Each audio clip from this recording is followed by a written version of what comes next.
Hey everybody, welcome to another episode of the Zamora two-player podcast for another Sidequest episode today. Today you'll notice that my brother is not my player two. My player two today is PippyInATopHat. Pippy is a Twitch streamer, content creator, speedrunner, and a GDQ regular. So Pippy, thank you very much for joining me on the show today. Thank you so much for having me.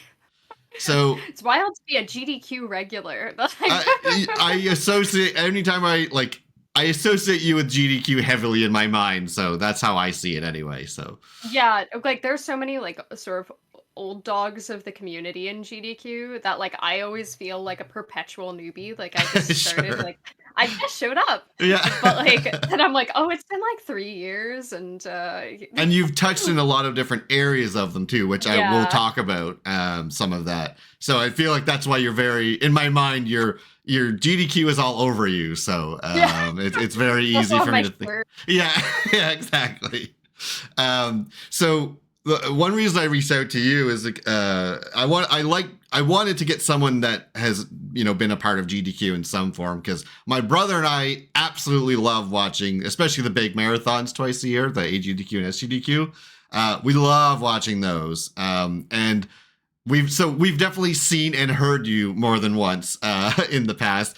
Anytime I have GDQ running on my second monitor, which is often when the week-long marathons are going on, it's a very easy way to tell if you're involved in either commentary, hosting, or anything, because your laugh is not only infectious, but very easy to recognize. So it's always an easy tell if I'm just listening in the background, I'm like, oh, Pippy's doing either hosting or running something.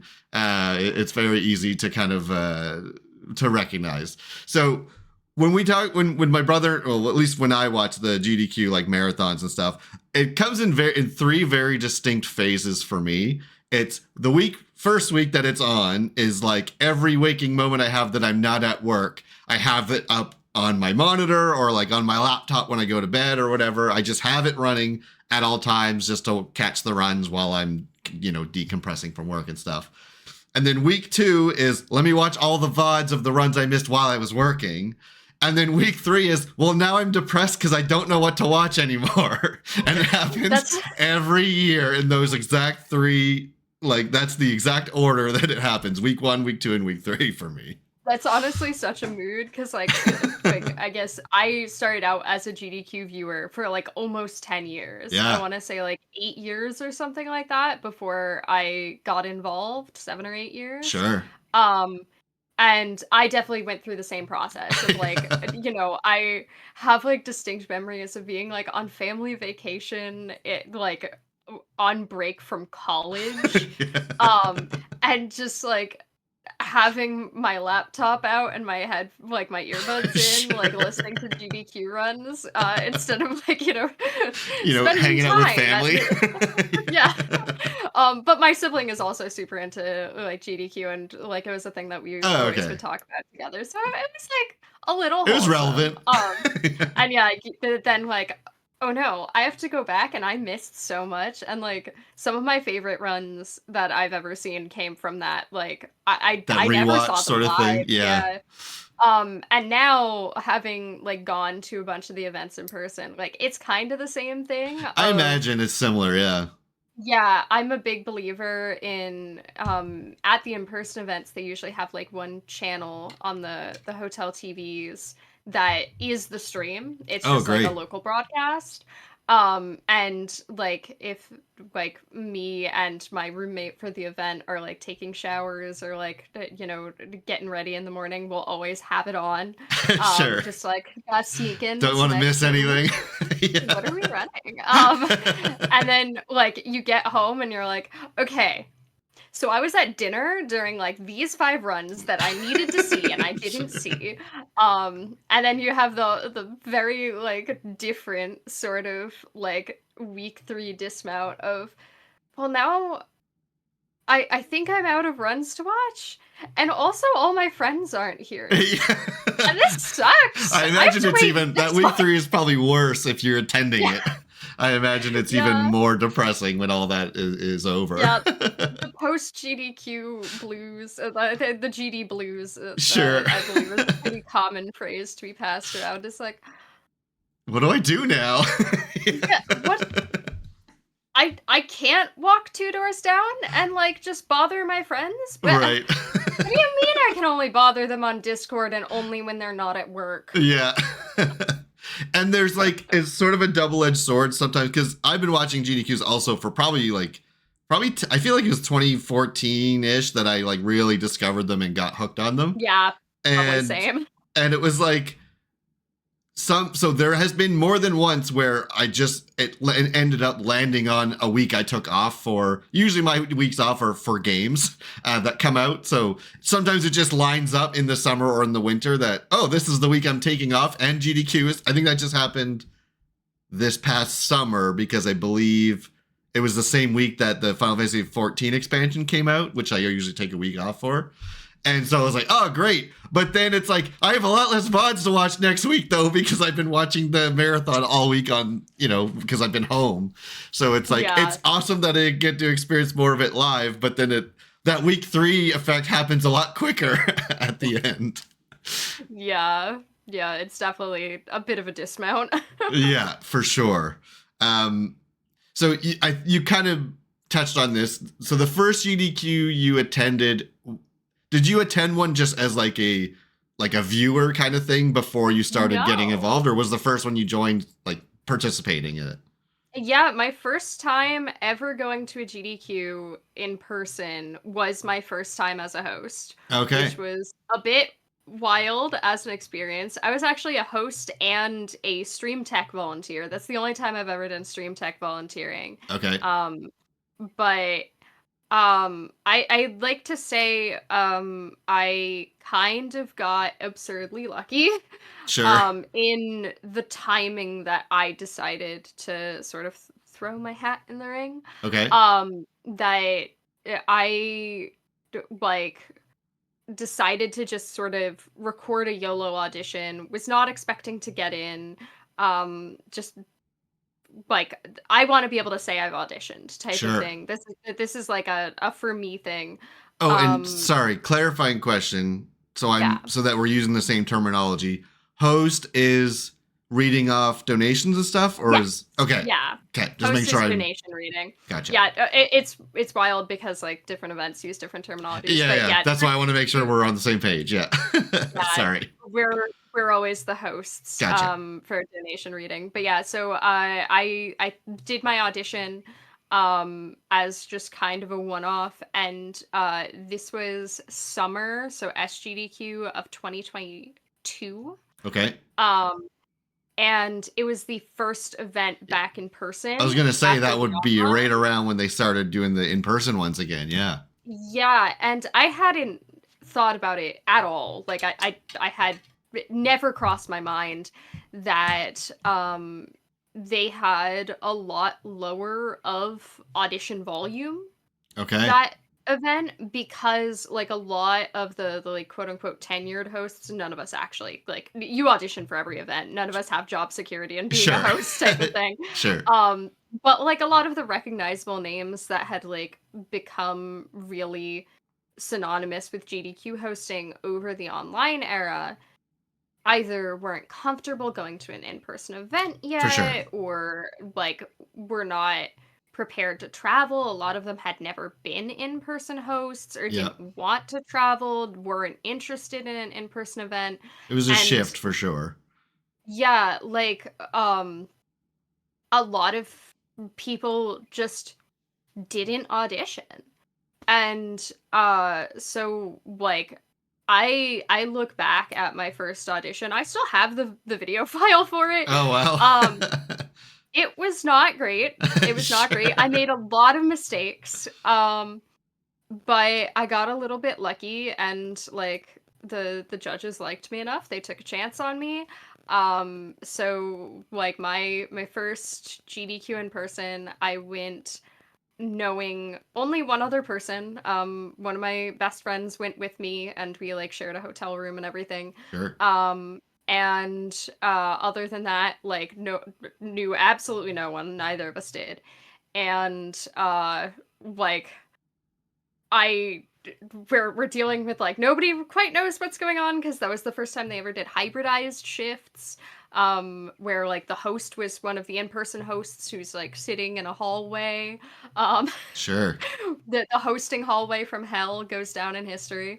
um Okay. and like then as luck would have it, I was also hosting for Main Stage Saturday, so it was like, okay, my first experience Oh is there's God. only 100,000 people watching, so You know. you got this. um, so yeah, I didn't really have like people could show up in like my personal stream or have asked me a decent amount of times, like for recommendations if they want to get into hosting or want to get more involved with events. And a lot of times my first thought is, well, maybe don't do what I did. Maybe start small. Sure. So that was also my first time ever volunteering for any event. Right. Maybe start a little bit smaller. Get your Sure. feet wet, see how you feel, or you can just be me and go, Go I can right into the swim. deep end. I hope. Yeah. Yeah, that's crazy. I didn't know that your first one was the first time you like participated in such a pretty big way. Like you said, Main Stage Saturday. That would be intimidating as hell. Oh yeah, it was a lot. But yeah, it went pretty well. Like it was definitely not like a perfect experience. I don't think that a perfect host shift exists. I don't think a Sure. perfect run exists. In I a don't think live perfect scenario shift like exists. that, there's got to be a million things that can go wrong, right? So Yeah, and like there's definitely I've never gotten through a single shift without pronouncing somebody's name horrendously wrong. oh, yeah, sure. I've never gotten through a shift without stuttering or like, yeah. having like an awkward transition or something like that. It happens and you just kind of go with the flow. And so it's like, well, I definitely can look back on at that shift now and be like, well, I have some critiques for you, past Pippy. Right. Like I think it went decently well. I'm pretty happy with that. Good. Yeah. Well, you've gone back to do things again, right? Like in Yes. pursuing other ways. So obviously, it definitely got its hooks into you for sure. It seems. Yeah, I definitely went the first time kind of going, well, this is my once in a lifetime experience, Sure. like I'm gonna be able to say I went to a GDQ, I get to volunteer at a GDQ, I get Yeah. to like GDQ kind of has this like weird magical feeling, and I would say that like the weirdness of that first event back after pandemic kind of was like really doubled down in that like the event was very small, Mm-hmm. and in general GDQ is not ginormous. This is no New York City Comic-Con. This is Right. not, you know um so like you go the first time, and like having been a GDQ viewer for like 7-8 years, like it's a very quick transition from like knowing people's names as like the guy who does the this and has for the past 7-8 years, Right. that I've been watching, to the person I'm having a conversation with. Yeah. um Yeah. I can imagine. yeah, it kind of breaks down a lot of those barriers very, very quickly. And like very quickly, everybody kind of treats each other as equals and treats each other as like coworkers, and like Yeah. you'll have a table of people like hanging out and playing cards together that like almost any given like group for board games I've ever seen has had people who are like just starting as streamers or like speedrun a little Sure. bit, and then people who have never streamed before in their life, and then like your resident Twitch partners, and we're all equals here. We don't Yeah. really like it doesn't really become as much of an issue, and that is definitely like a really weird thing to adjust to the first time, especially in that like really, really tiny one where there was like less than 1,000 people there. Yeah.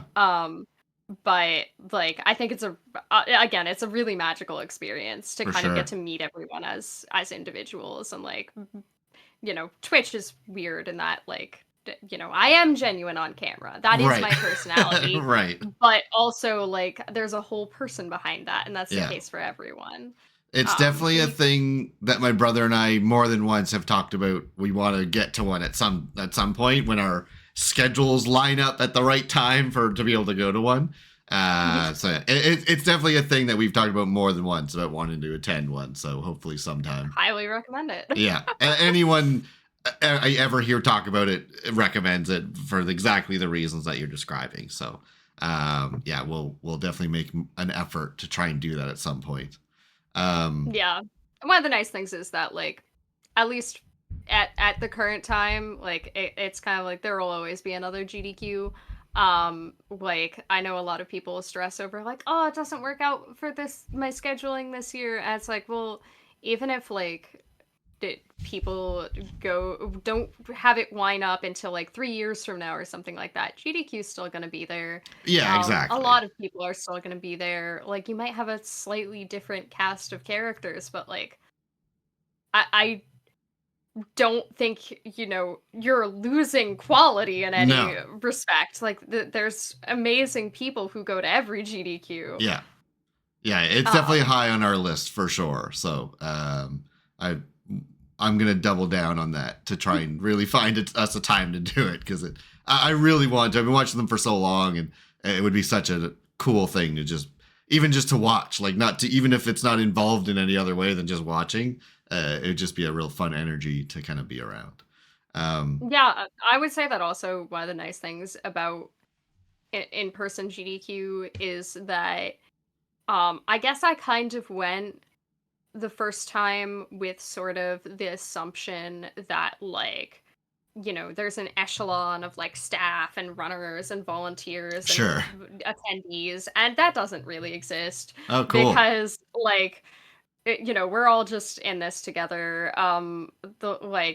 Even people who are just there to attend and to watch and to, like, do whatever in their free time, like, are not treated in any way different. It's a very equalizing experience, Oh, and like, I love hearing that. Yeah, that's yeah, really like, cool. we're all here for a good cause, and I think that mentality is really powerful.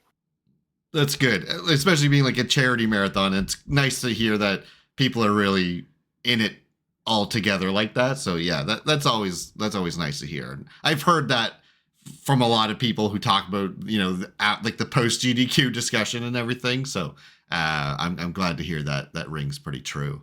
Um, so speaking of speedrunning, Yes. you clearly have a love for Zelda games, I do. I'm wearing my especially. Zelda-thon hoodie that has my Uh, name on it and makes me feel a lot more official than I actually am.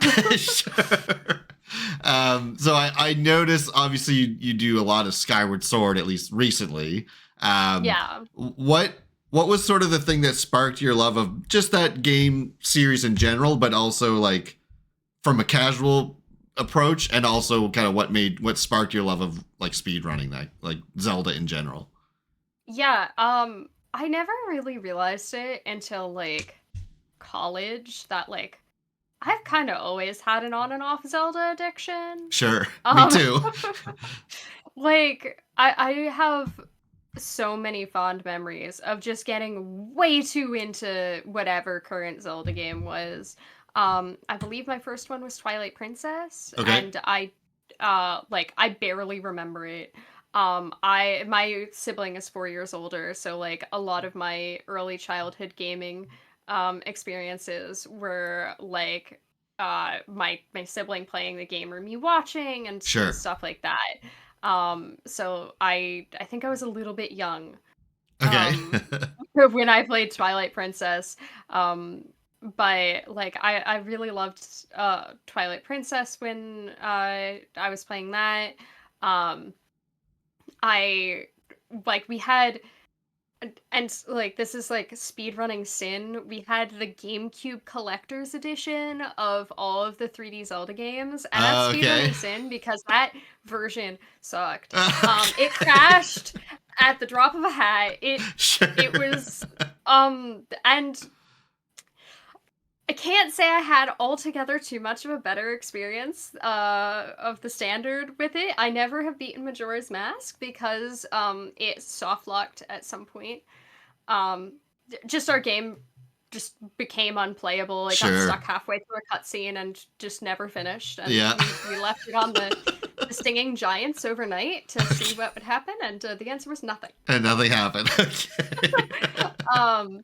But then I know I played Phantom Hourglass and I got super into Phantom Hourglass. I watched one of your speed runs of that in preparation for this. I forget what event it was. I've done a lot of them recently, which is wild. It was one from home, like it wasn't an in-person run, but yeah, I watched that one, and that was one I never played because I didn't have a DS when that game came out, so I just missed that one. But it was really fun. So charming. It was a really fun speedrun to watch. Yeah, I enjoyed it. But yeah, so I played Phantom Hourglass. I played Skyward Sword when it came out. I remember I got really, really into Wind Waker HD when it came out. Sure. Because I never had more of Wind Waker than the demo as a kid. Sure. I honestly I could go get it if you'd like me to. But I made as like a teenager a papercraft map fish. Okay. That I like made from scratch. So that I could put a pencil cup in it so it could hold my paintbrushes because it holds a little paintbrush in his mouth because I thought that was hilarious and I thought it was very clever. I'll get you to send me a picture of it and I'll put it up right here while we're talking about it. Yeah.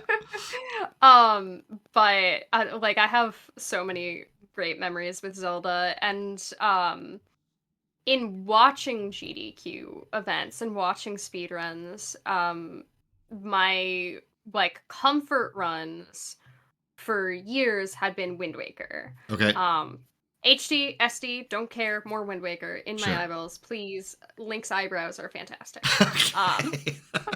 Like I'll have to look at them again to see what was so captivating about them. I can't picture it in my head. They're like, it's this really cute artistic decision that they're black. They're not his hair color. Okay. And then they're in front of his hair. Yeah, okay. They're rendered in front. I know. I remember what you're talking about. Yeah. Yeah, so he's always like super, super expressive, and it's the eyebrows. It's the eyebrows. Sure, yeah. I remember him being a very expressive Link, and you're right. When I'm picturing it, it's like they're detached from his head almost, and they're like layered in front of everything else or whatever. Yeah. Yeah. So I like have watched the Wind Waker runs from GDQ a million times. I love them so much. And like, I didn't really start following Skyward Sword speedrunning until it was one of the runs I did not see live. My sibling told me about it afterwards and was like, please tell me you saw this. And I was like, I didn't. I'm sorry. And I went back and watched it, but it was the first Skyward Sword GDQ run with RBM, which I don't know how familiar you are with the run. Assume I know nothing, because that's probably mostly true. Without going on too much of a... Is it the file selecting nonsense? It's part of it, yeah. Okay. So it was a huge discovery in, I believe, 2019. Okay. That we knew already, like the community knew that you could play the game on the title screen. Okay. You can, if you die and then you hit continue and then like within the next like second, hit reset on your console, it pops you on the title screen, playable state, you can do some janky stuff. And it was discovered that you can actually carry code. You can carry, like, triggering events on the title screen into your gameplay by doing this actually pretty lenient timing. Sure. And kind of sneak your way around, like, all the safeguards that the game has preventing you from breaking the menus. Sure. And that was when it went from like back in time is a funny thing that we do, which is what we call playing on the title screen, which is a very silly name. We're very good at this. Back in time is a funny thing. We do like once to, we're gonna do this for like minutes on end. Sure. We're just gonna run around Skyloft with a menu in the way. And when I saw that one, I was like kind of captivated by like, okay, that's hilarious. Yeah. This is so funny. It's wild to watch. And like the little comp sci nerd in my brain was like, oh, that's incredible. Oh, that's so funny. We can steal scene flags? That's amazing. And so I had followed it since then. I had kept up to date with like all of the event runs for Skyward Sword and stuff like that. And then like when I started speedrunning, it was kind of like my pipe dream was like, I want to run Skyward Sword. Sure. And I really didn't think we were gonna get there. And 2 years later, we're here. We're here. You're doing a lot of runs of Skyward Sword that I've seen. Yeah, I've been running it for about 2 years now, I believe. Wow. And gone from like I've gone in and out of top 10 a couple of times. I believe currently I am slot number 10 if my memory serves. And like the route changed halfway through me learning it, and honestly, incredible that like I love the new route. The new route is like my favorite thing. Changed for the better. The new ending to the route, anybody listening at home, please go look at the ending of Skyward Sword any percent. It hasn't gotten into GDQ since the reroute, unfortunately. Okay. But you'll get it there eventually. Well, I'm sure we'll see it on the big stage. Yeah. But like a lot of the complaints that people have had about Back in Time is that like it starts to feel redundant. Like you don't like. If you don't understand what's happening, it's just the menu again. And like the old end of the run was a lot more Back in Time. Okay. And I think a lot of people were of the opinion that it kind of overstayed its welcome as a piece of a performance. Sure. And the new ending is after a certain point, it's like, all right, and now we're going to break a mini game. Sure. And that's how you win. Okay. Well, don't worry about all of these very weird, unique, silly things I'm doing right now. I'm doing them with purpose. Yeah. And like it's very like kind of unorthodox. It's very like it's silly, it's fun, it's different, and like it's a very visually striking end. And I think it just like it feels very like satisfying to do. Okay.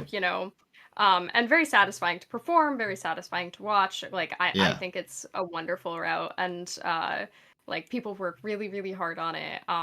And like it still makes me really excited that it's like I'm a Skyward Sword runner. I made it. Sure. Yeah. Well, you're doing a great job of teeing up a lot of follow-up questions I'm going to ask anyway. So you're doing great work here. You're making my job easy.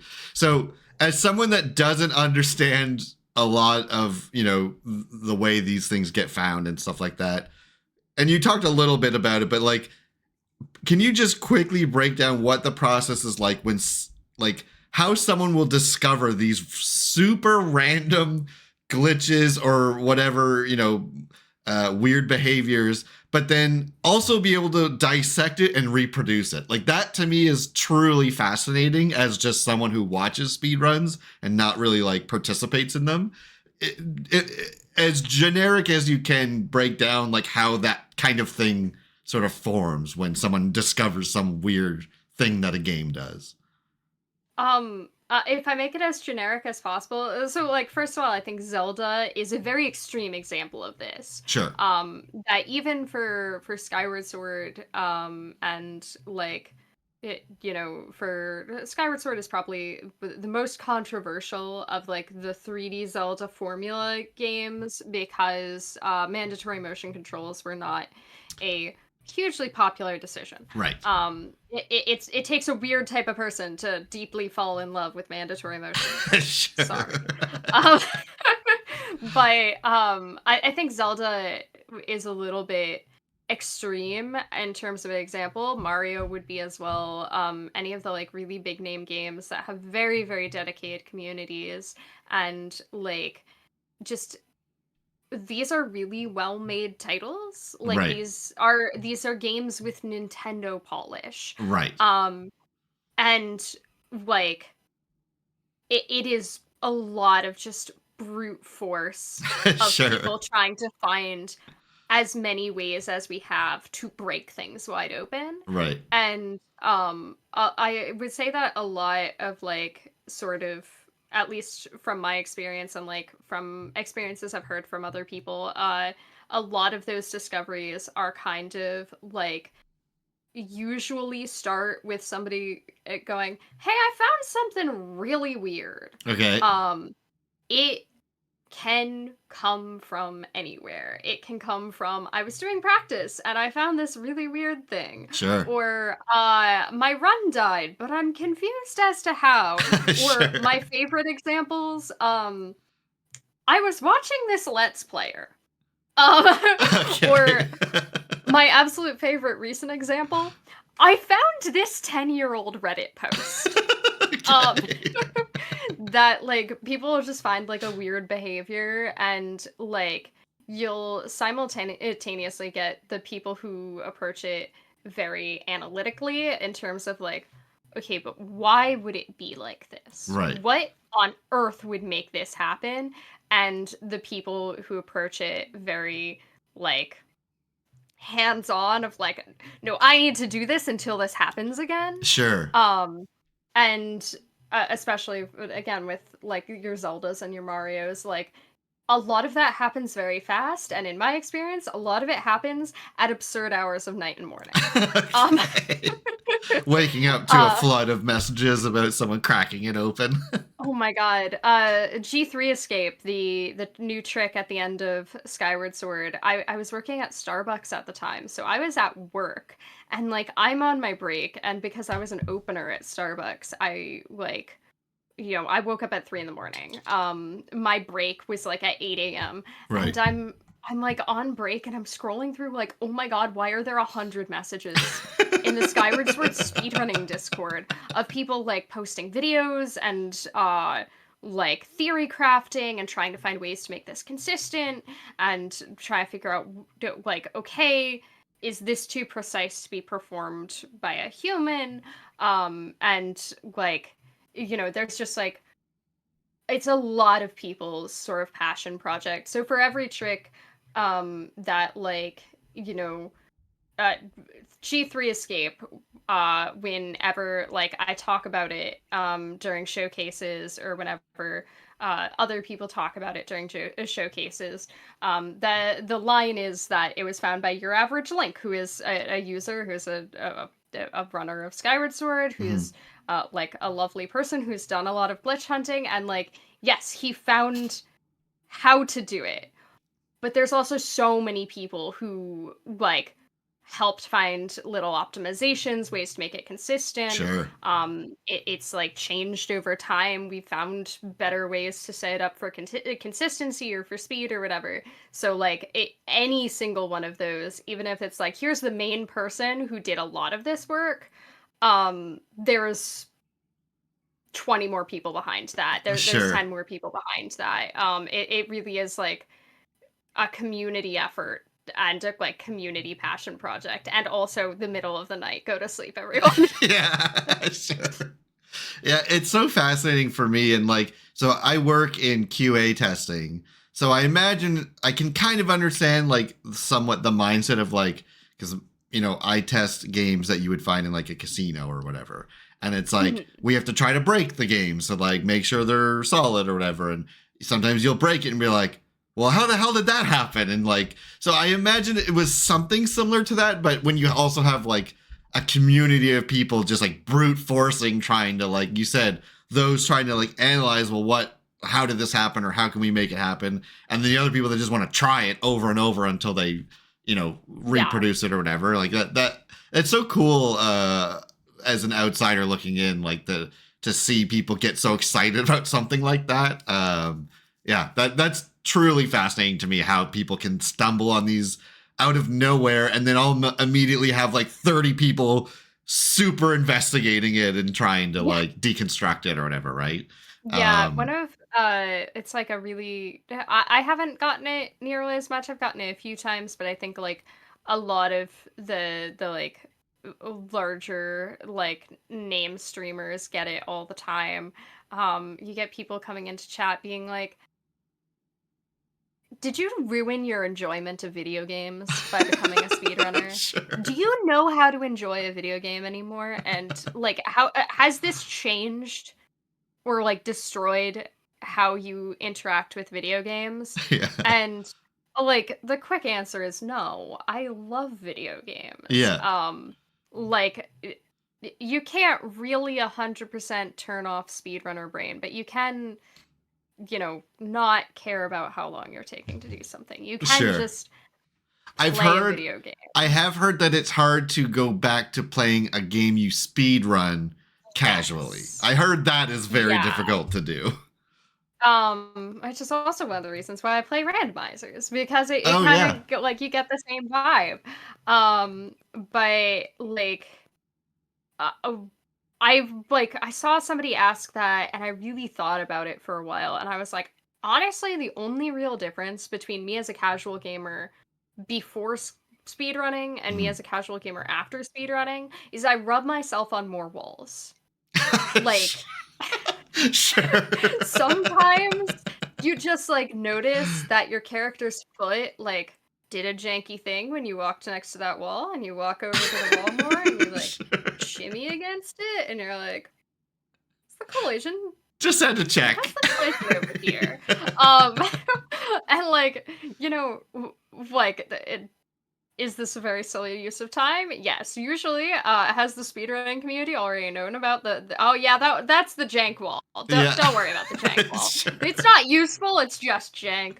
Yeah. But like, you do get like these very genuine moments of like, I think I was playing It Takes Two, and I flung my character out of bounds into like just a corner of collision, and I was like, okay, you're gonna have to give me a minute. Sure. I've gone to the beyond.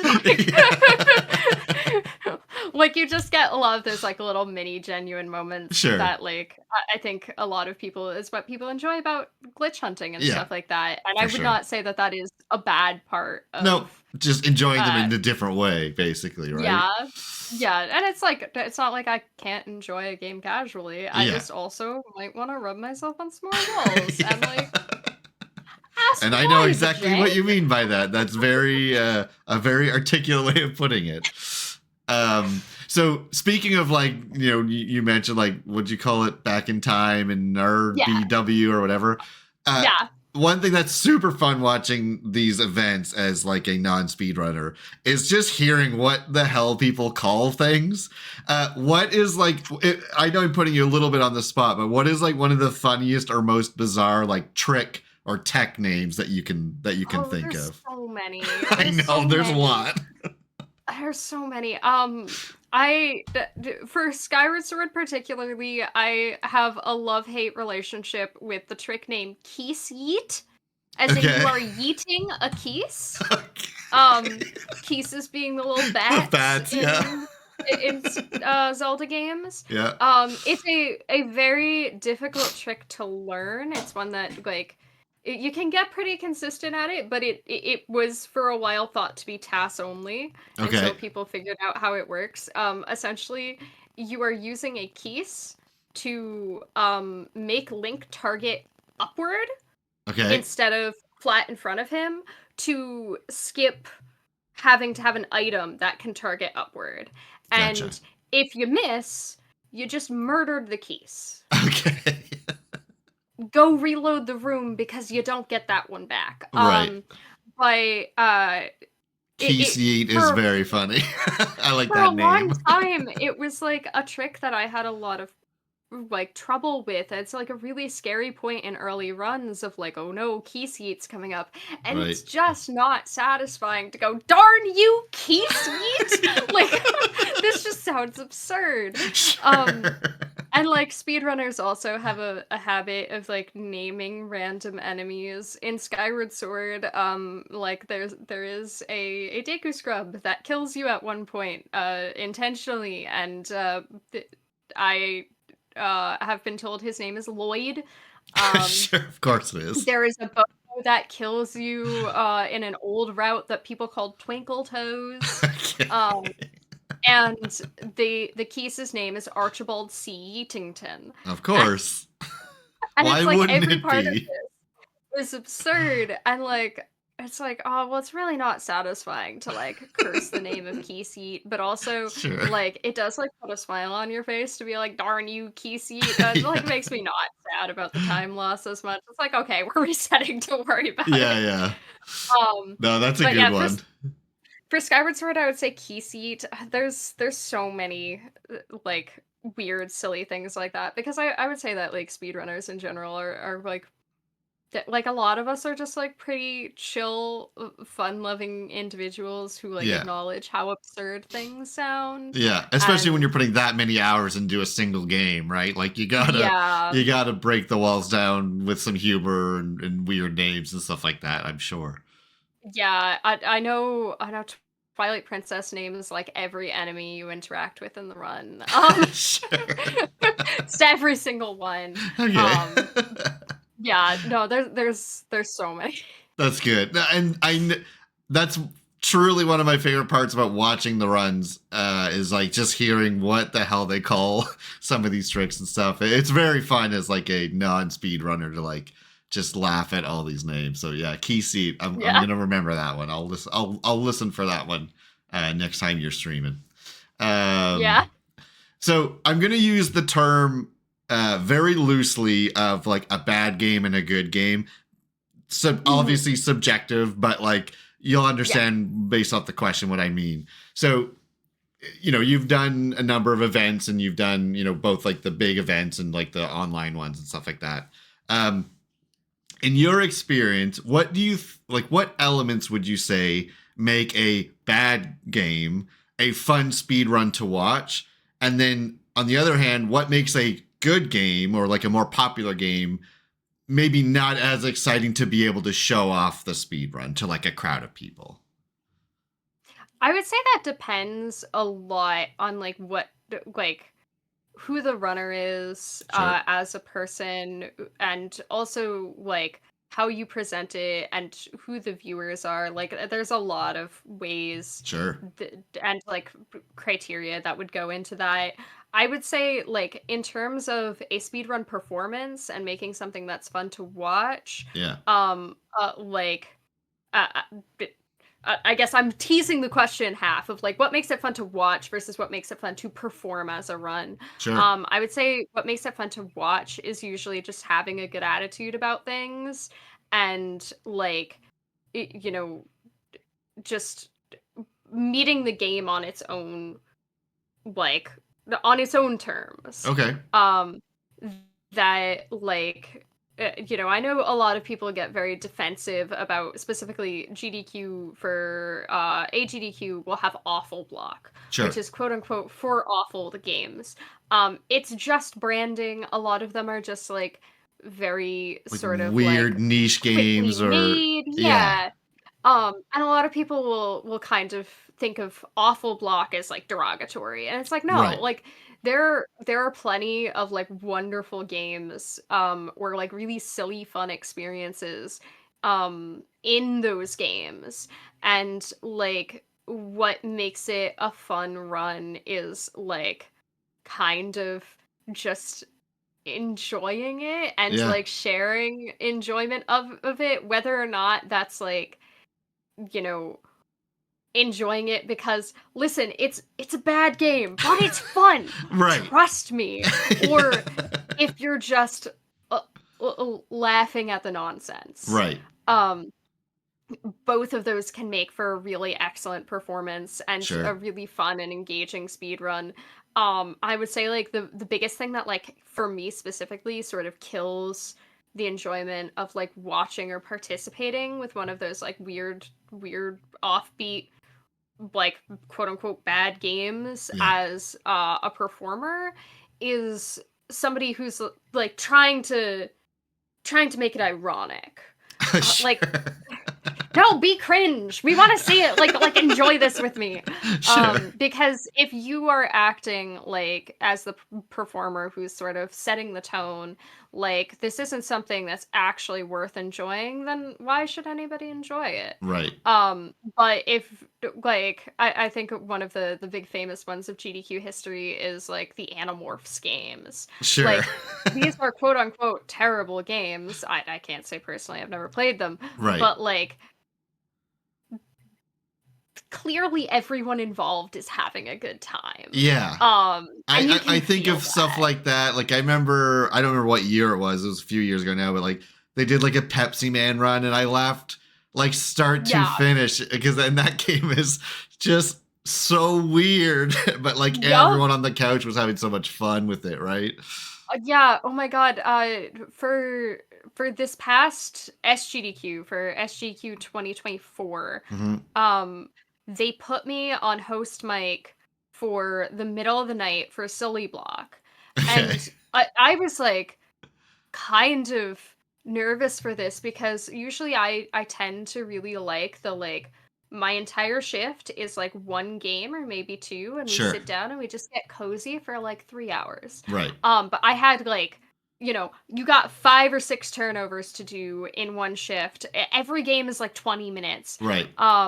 There are all of these like really short games, but like so many people just were having so much it was an absolute blast. There's so much genuine fun for Was that like Bluey? Was that block or was that a different no, event?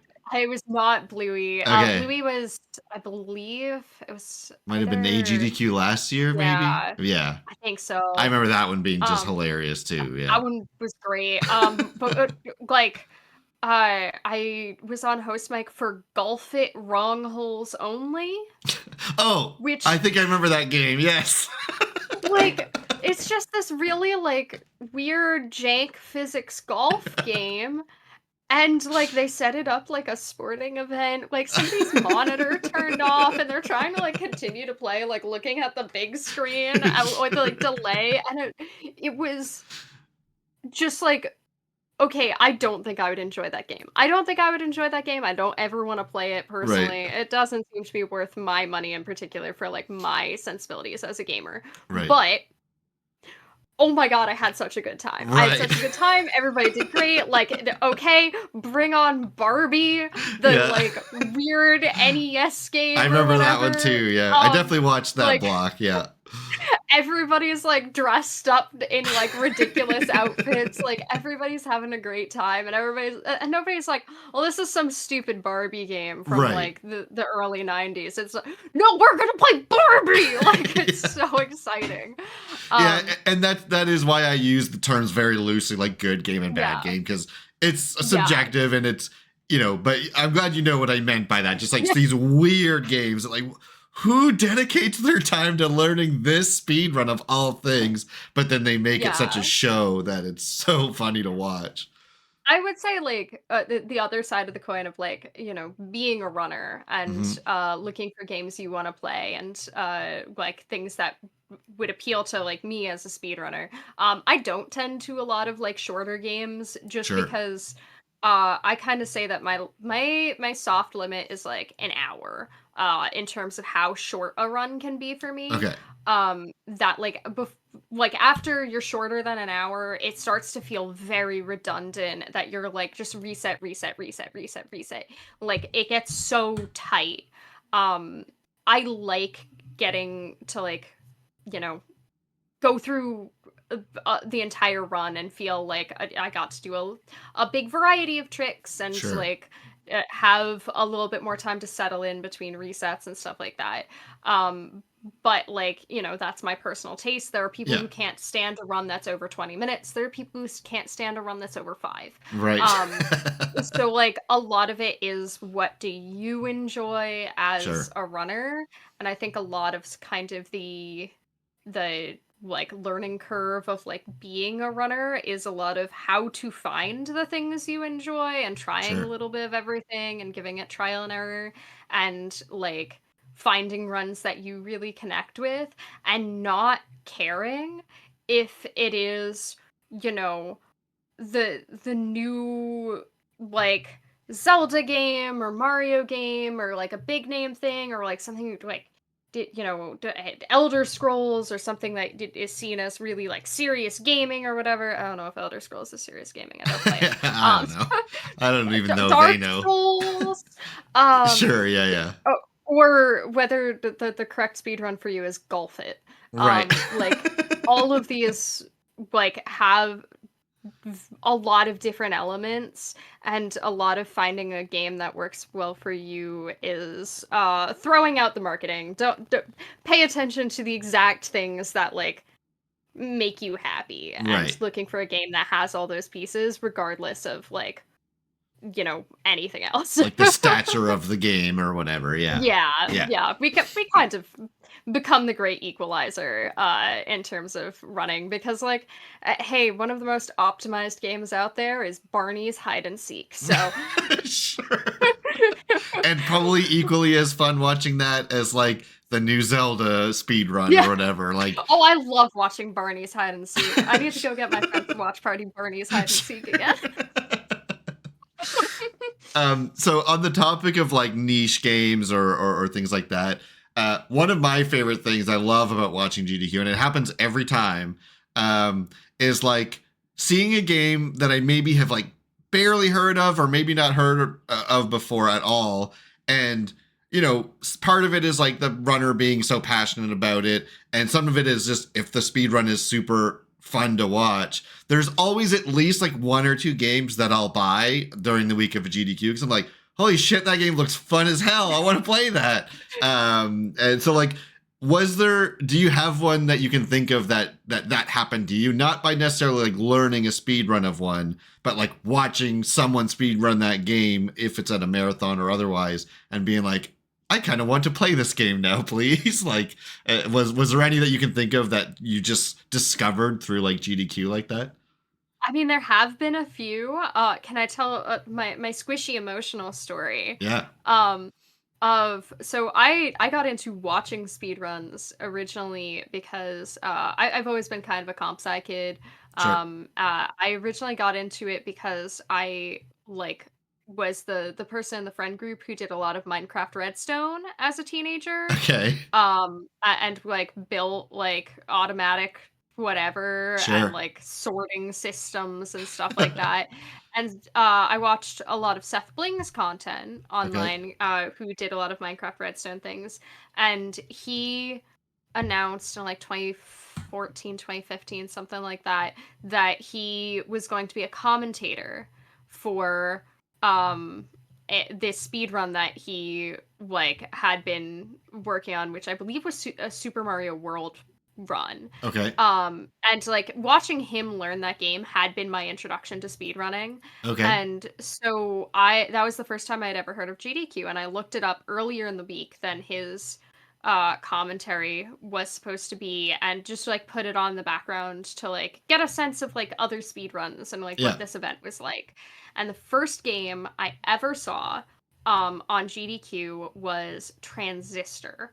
Okay. It's by Supergiant Games, the Mhm. people who made Hades. And I was kind of in love with it. I was in love with the art style. Sure. I was in love with the music. I was in love with like just the atmosphere of like Supergiant Games in general. It can be very like intense. And so I actively did not watch the end of the run. They Okay. got to the final boss and I closed the tab. Um, Sure. and so like came back later because I didn't want the end of it spoiled for me. Right. I went out and like bought the game on Steam, like a day or two later, and played through all of it. I Sure. played through, like, I read all of the like lore that you can discover. I Yeah. got super into it. Somewhere in my bag, I bought at some point, they have USB flash drives that look like the main character's sword. Oh, Um, awesome. and like I loved that game. And like I've had a couple of experiences since where I've like gone out and bought games that seemed really fun on GDQ, or where like there's some that are like on a list in my brain of like, if I ever have time. The biggest one right now is, there was a run a couple years ago of something called Pathless. I Oh want to play yeah. Pathless. I've never played it. I want to Sure. get it at some point, but I believe it was AGDQ 2023 when it was online again after having been in person, Yeah, I remember that.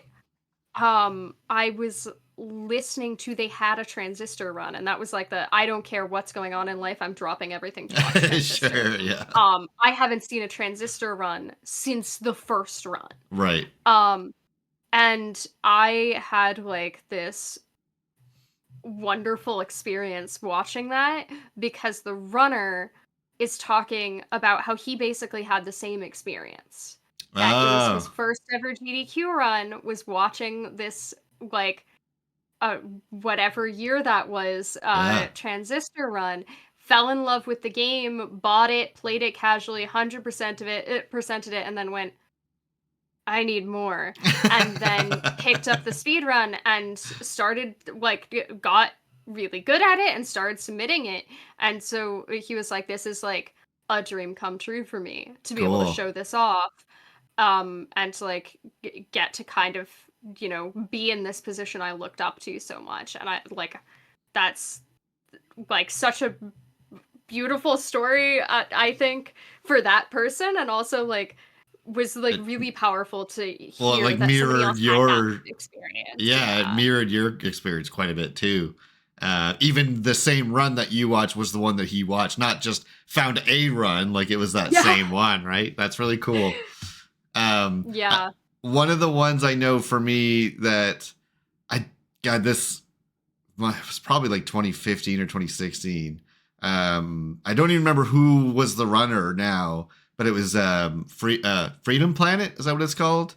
It's like a very Sonic-esque kind of 2D, very fast Yeah. game. And I saw the speedrun of that, and I was like, I've never been a like Sonic games have never been like my within my regular rotation, but I saw that, like, that game looks super fun. So I bought it on Steam, and I think I played through the whole game. But then I was like, I just wanted to learn the first level. Like, let me do the first level as fast as I can. And like my time was garbage, but like I watched a tutorial on like how to do some of the skips in that first level or whatever. And I probably have like 60 or 70 hours in that game, and the game is like 5 hours to beat. So the rest of that time was just in those like first like level or whatever. And then the second one of that game came out like 2 years ago or something. So I only knew about it because I picked it up after watching a speed run, and I played the second one, and I love the second one. So like that's probably one I like the most. That there's definitely been a lot that I'll just buy, when a GDQ thing is running, and I'll usually see at least one or two games that I'll buy, use a couple indie games or whatever. But that Freedom Yeah. Planet one is like, that's like my favorite one that I ever discovered, that I probably never would have noticed before if I didn't see it at a Oh my marathon. god. It just made me think of the other one that I like was in, I need to have this immediately, was Baba Is You. Oh I yeah, sure. like I happened to wake up one morning when GDQ was live, and it was Punchy who was running Baba Is You, and like it just stuck in my brain for like weeks afterwards, the line, my greatest achievement today is not being a fence. And it's like, first of all, what an incredible presenter, what an incredible presentation of a game. Yeah. Also, yo, we're coding with sentences now? That's like my life. Let's do it. I'm so here for it. Yeah. Yeah, there's definitely been a few. Yeah, it's such a fun feeling to like. Sometimes that helps with that third week blues. We're like, oh, let me play Yeah. this new game I discovered. But yeah, it's always fun to pick up some of those. Now, I feel like you touched on this a little bit earlier, but can you talk to me a little bit about kind of finding sort of like the sweet spot of having a game that's like complex enough as a speedrun to be entertaining, but like not too complex that you can provide commentary and like kind of engage the audience a little bit. Like I feel like that's definitely an art form of trying to find that kind of sweet spot with a speedrun. Oh yeah, and I would argue that like there's no game in my opinion that is too complicated to be commentated. Sure. Um but there is a lot of like learning and stuff that goes into like being able to commentate your own runs or being able to commentate anyone's runs. Sure. And like again, a lot of it is like who are you as an individual and like what feels the most comfortable for you. Of like somebody I know runs Spirit Tracks, the Sure. Zelda DS game after Phantom Yeah. Hourglass, and loves it because there are these long train sections where you ride a train Okay. and you don't do anything. And they're just like, yeah, I can just chill with chat. Yeah. I can vibe.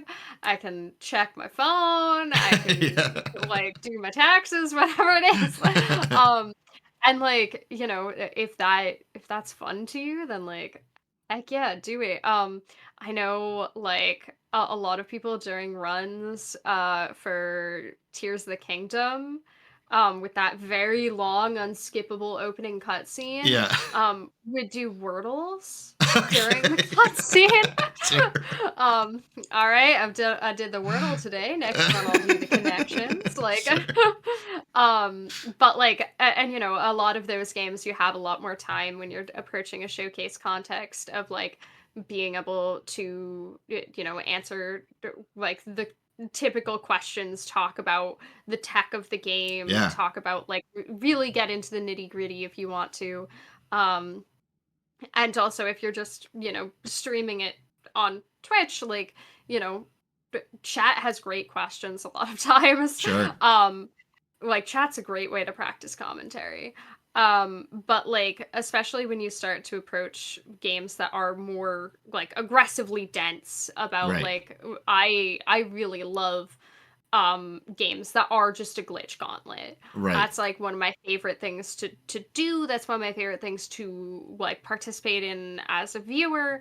And you really at some point have to pick and choose, like you are going to lose some amount of nuance. And you pick and choose what are the important parts to understand each trick, to understand little parts of the route, even if you can't go into every single scene flag, Right. and to like learn how to strike that balance, because it definitely is sort of a little dance we do. Yeah. And like I think for me personally, the best thing I ever did to like get better at that is make submission videos. Okay. I started submitting to GDQ, like, and submitting to whatever event I could, just like, here's Skyward Sword any percent. That like I knew I wasn't gonna get in because my time wasn't like close enough to world record or whatever for GDQ. Sure. But you can like see what resources really help you in a live commentary context. You can keep notes. You can see what tricks you can talk during, or what tricks like, maybe we have a commentator for that one type of Right. thing. And like can really like then watch back your own submission videos and like think about it from the point of view of a viewer, and or like even just show it to other people who don't know the run. Yeah. And like try to make sure that like, okay, does this make sense? You know. Yeah. And I think that's a really important skill to have when you're looking at something that's like very technical. Yeah, and I feel like those are some of my favorite runs to watch, is when it's a game that because again, I don't speed run, so like some of the tech or whatever, like when you said that term earlier of like, yeah, pretend I know nothing because that's probably true. Yeah. But it's like, I love when it's like the person can explain it within the time frame that I can appreciate how hard what they're doing is.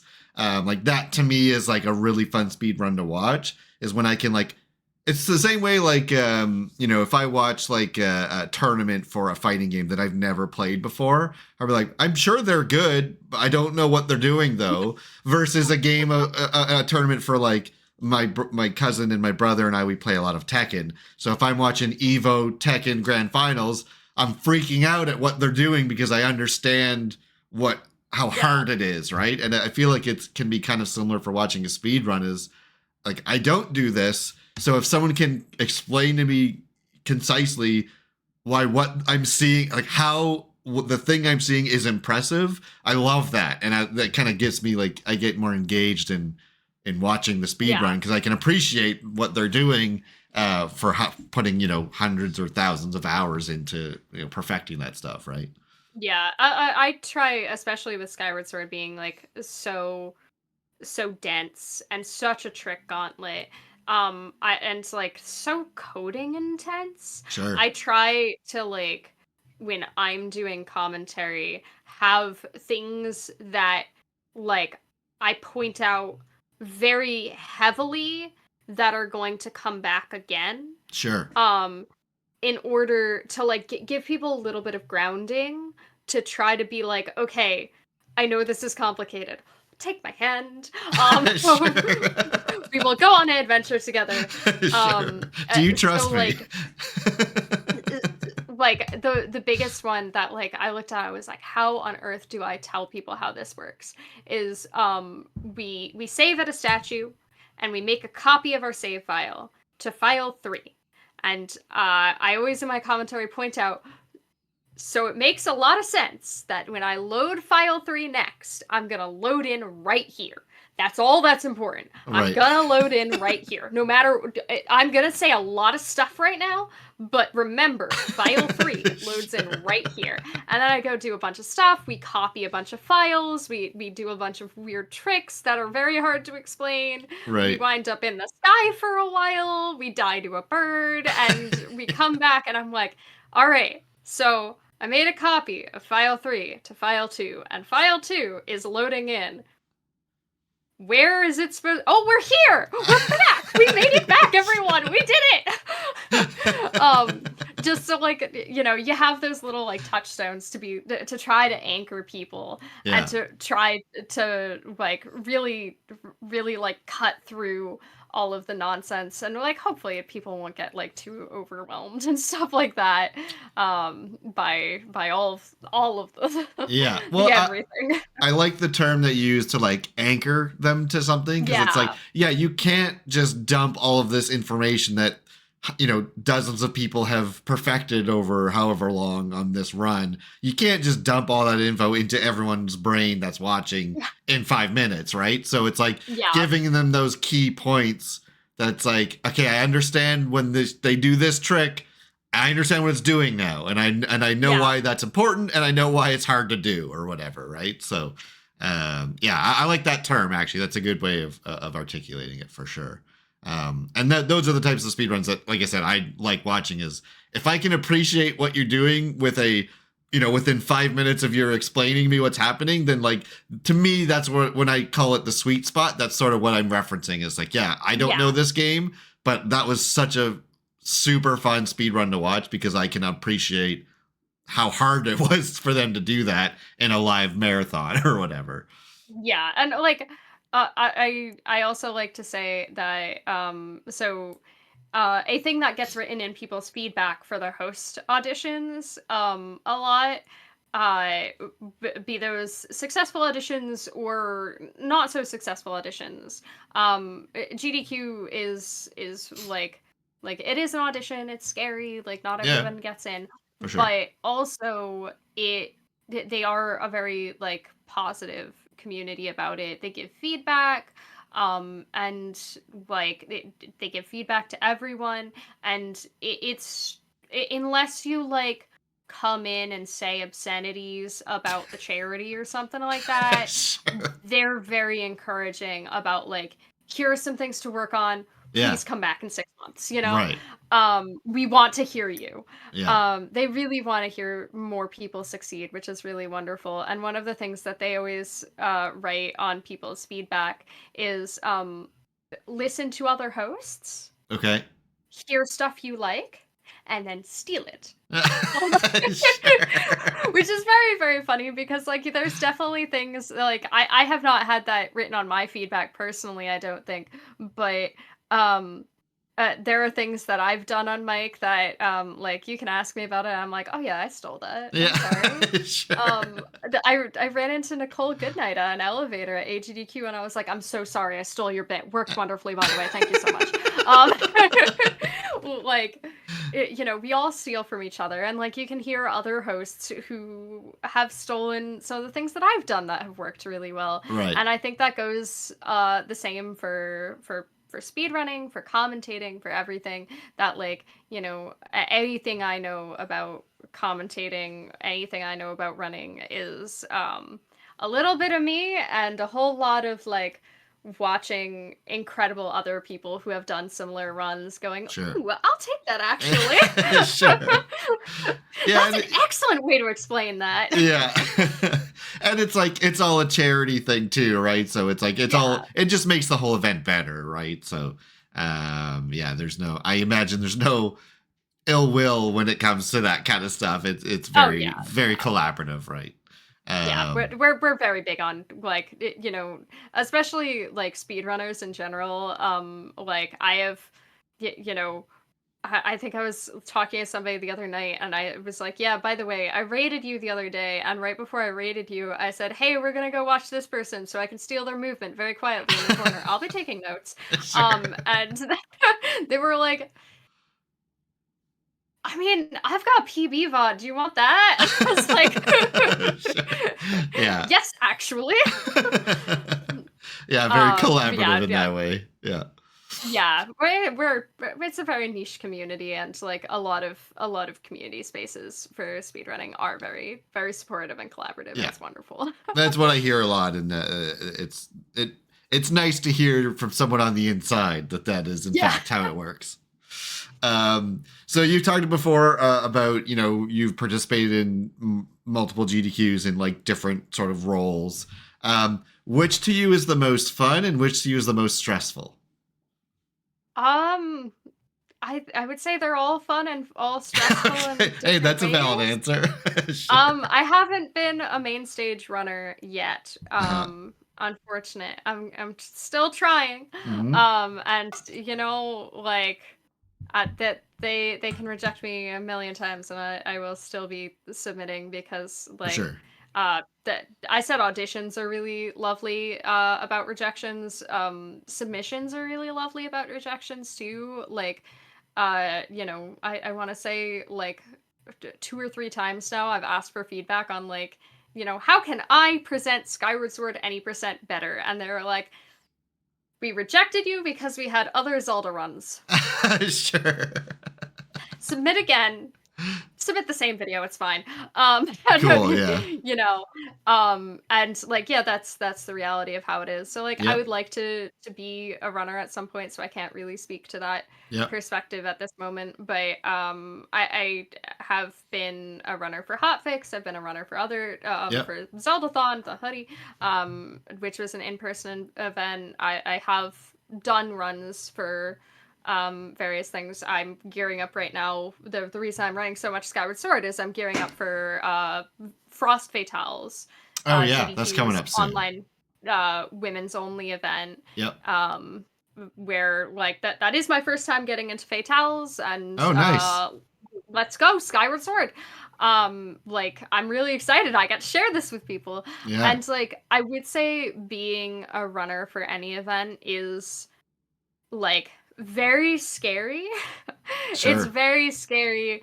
But like I would say runner and host, and to some degree commentator as well, all sort of have like this mellowing effect of like the beginning is super scary. You'll see like a lot of runs people make like silly mistakes during the beginning just because The there's nerves. people watching. Yeah. Yeah.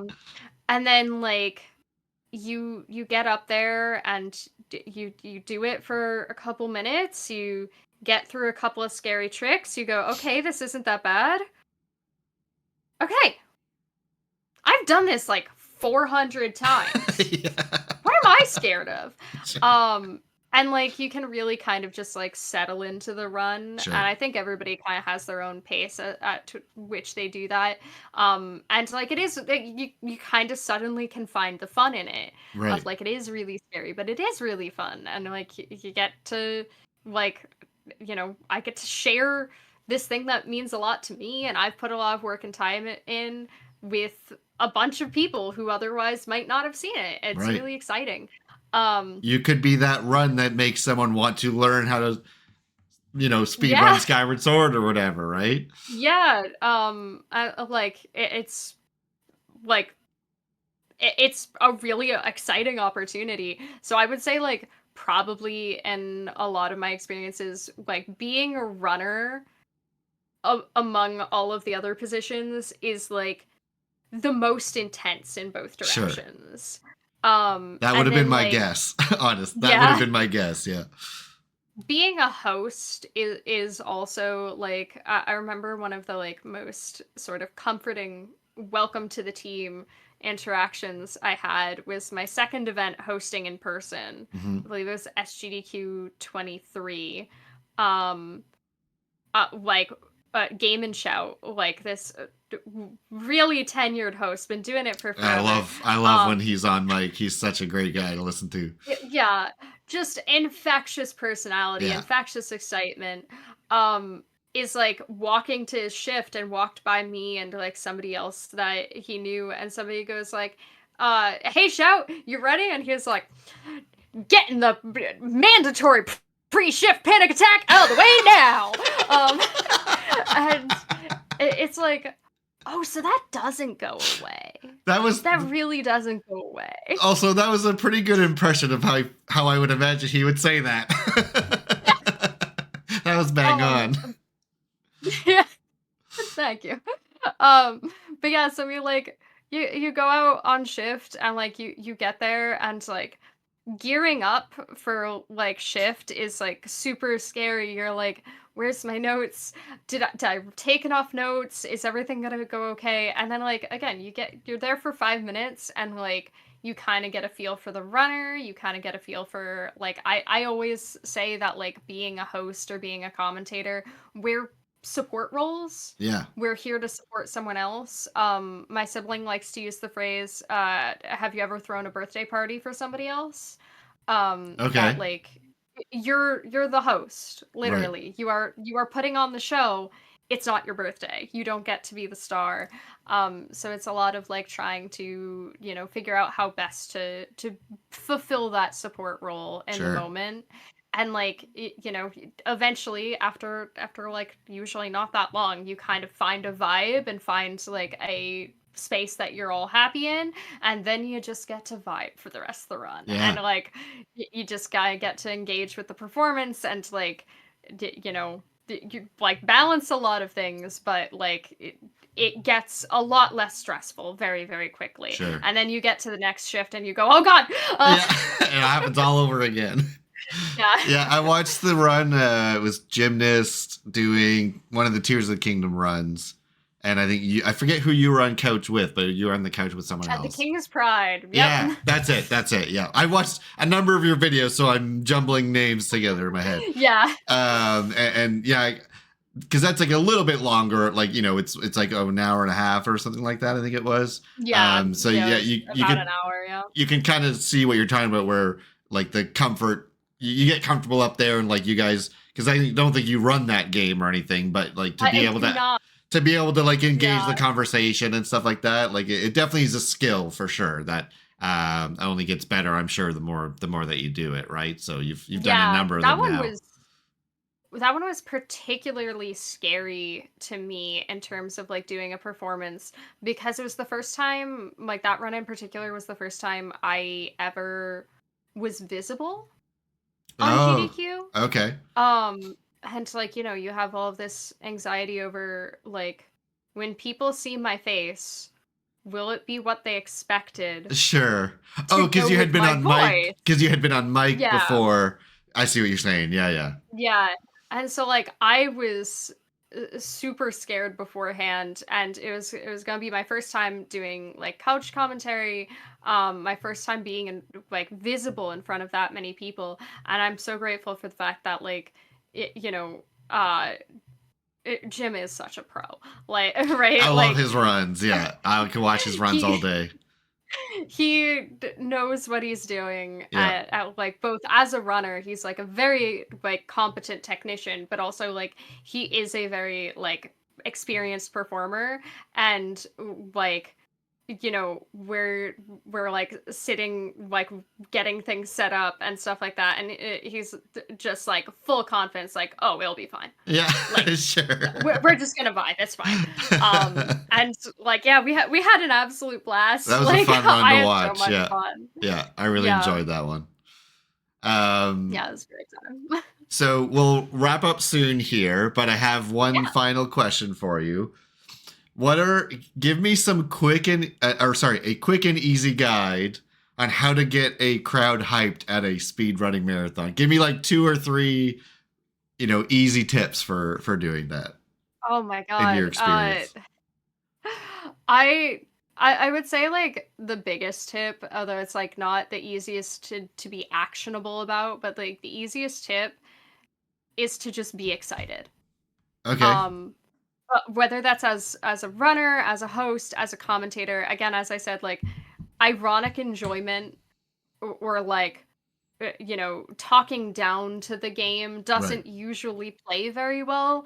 What plays well often is like, I'm having fun, come have fun with me. Sure. Um and I found that like, the best way in my experience to like, drive donations and stuff like that on host mic when like it's kind of the slow hours. Again, I've hosted for the middle of the night. Right. That silly block I was talking about at last SGDQ, I had something like a 20-minute tech stall, which is the worst Sure. nightmare of a lot of hosts, because oh god, it's 20 minutes of just me talking at you. Right. Please fix the monitor.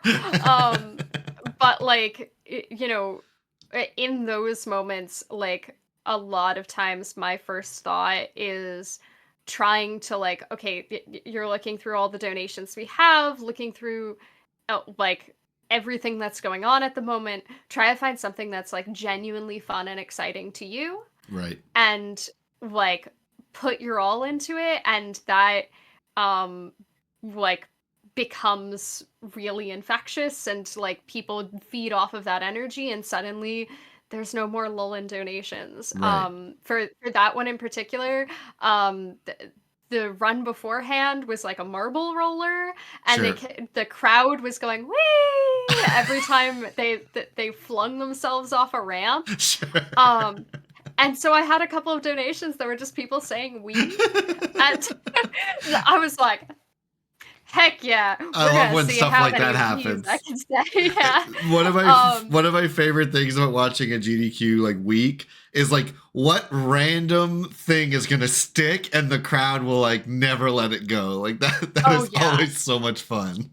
Oh yeah, and like one of the other ones from that night was somebody donated to me, or like to GDQ. I feel like Not I to wound up you, on yeah. myself. I know what you meant. Yeah, no, they gave me the money. No, somebody donated and like gave me the message of it was a silly games block spoof of Call Me Maybe Okay. by was it Carly Rae Jepsen, I think. I think so, Um yeah. and I was just like, Sure, but I'm gonna throw my all into singing to the tune of Call Me Maybe.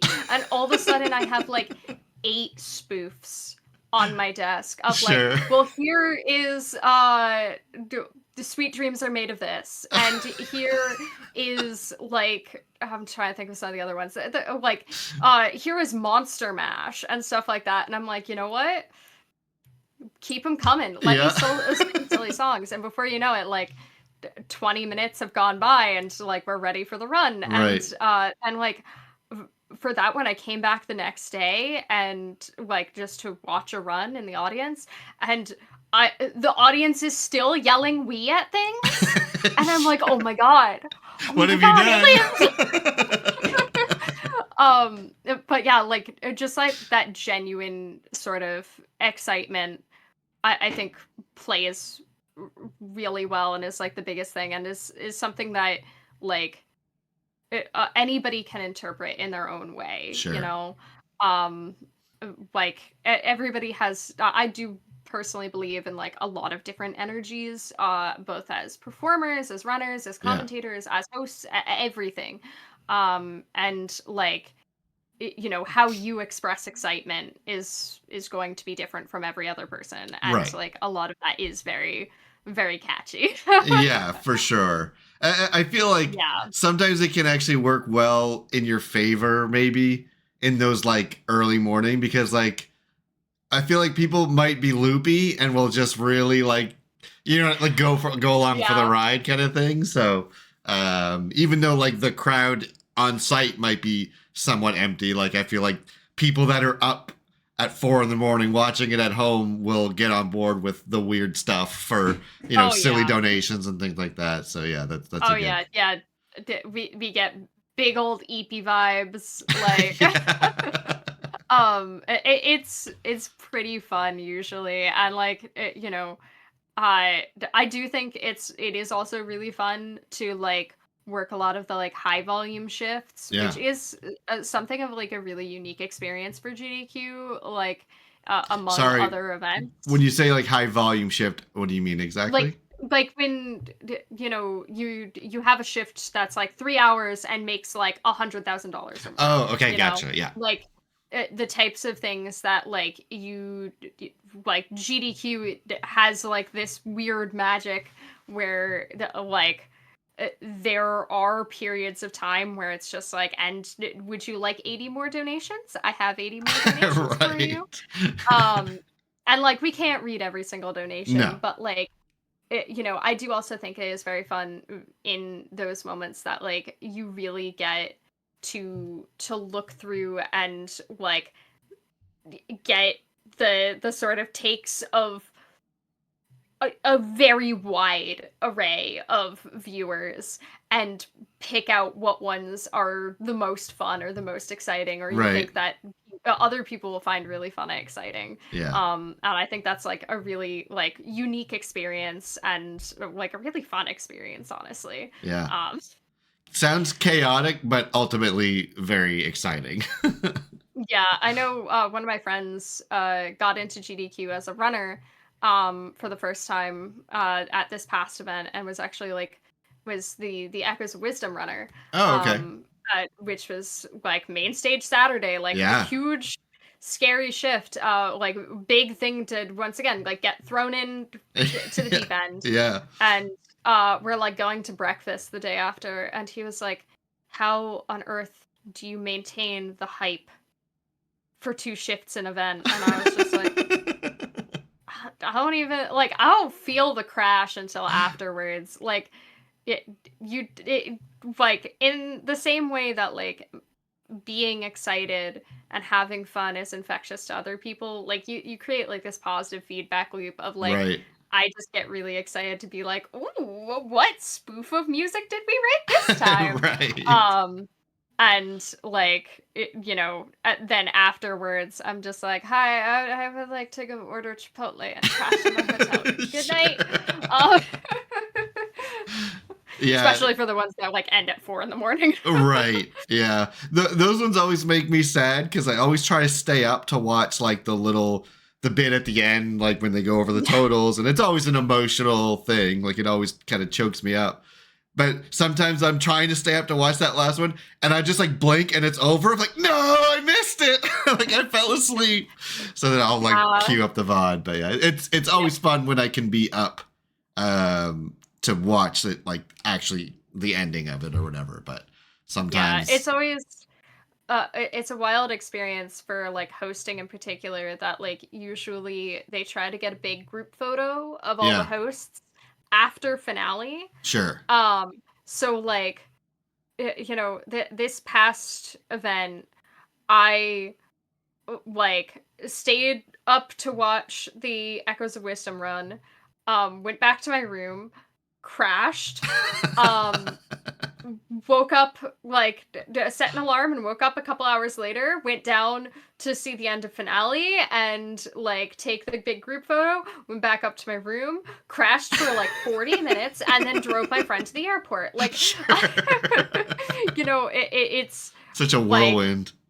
Yeah, it's always like the last day is such a wild experience of like emotions are very high and everyone is like physically exhausted and like losing their voices and yeah, and like everybody's really sad to say goodbye. Everything's like a really like bittersweet feeling, but like also that there's this like part of me that has to remember, like, you know, oh my god, we raised like $2.5 million. Like, yeah, it's gotta be, that's gotta be an amazing feeling for sure.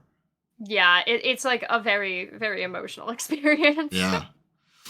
That's so much fun. That you definitely have made me really want to try and make this work for my brother and I to link up our schedules to go attend one sometime.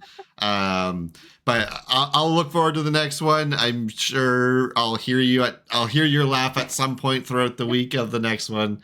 And yeah, I really appreciate you kind of helping me sort of peek behind the curtains a little bit at some of that stuff. It's really, really, really interesting to me because, like I said, my brother and I love GDQs, and I've been watching them for like over 10 years now. So it's really fun to talk about.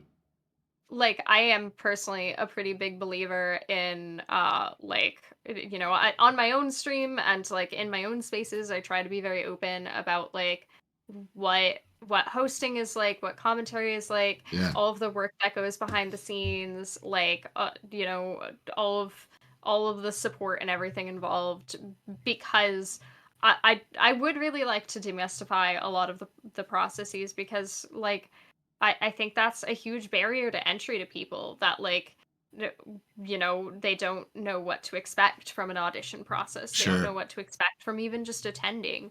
And so I do try to be very open about it, and thank you for giving me this opportunity to just like, talk about event work for a while. It's been super fun, honestly. That was more than I was expecting to learn about, in a good way.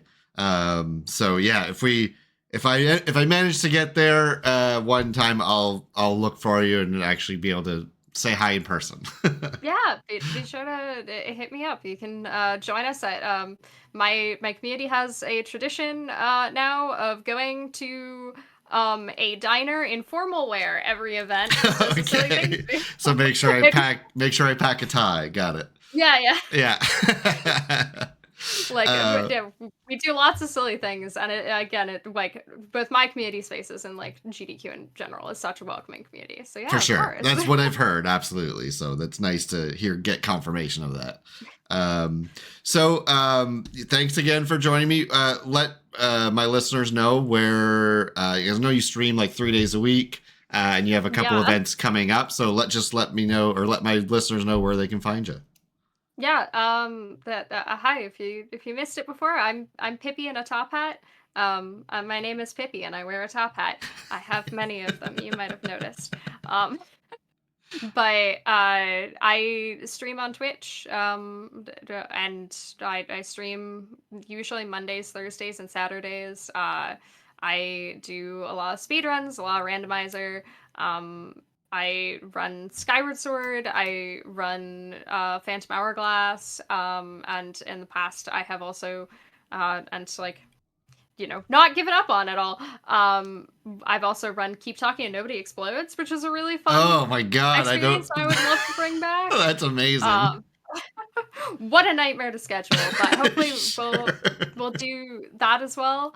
But I also, as I mentioned earlier, like I'm gonna be in Frost Fatales 2025 doing Skyward Sword. And I'm hoping that'll be really fun. So please come join and hang out, and we're gonna raise some money for charity and have a good time. What's the date on Frost Fatales? Because I'll put that in the description as well, if you have it handy. Let's check that out. I always have my calendar a few clicks away. It should be, the event itself starts on Sunday the 9th of March. Okay. And soon.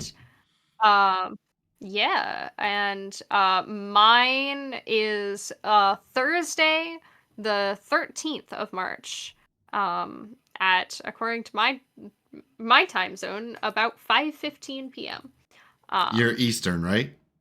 Yes, I'm Perfect. Eastern. I'll be home when when your run is happening, so I'll be able to catch that one. And that one's raising money for, I believe, the Women's Law Center. So like, yeah, like let's go raise some money for charity and yeet some keese, I guess. Perfect. I will be listening for that term during your run.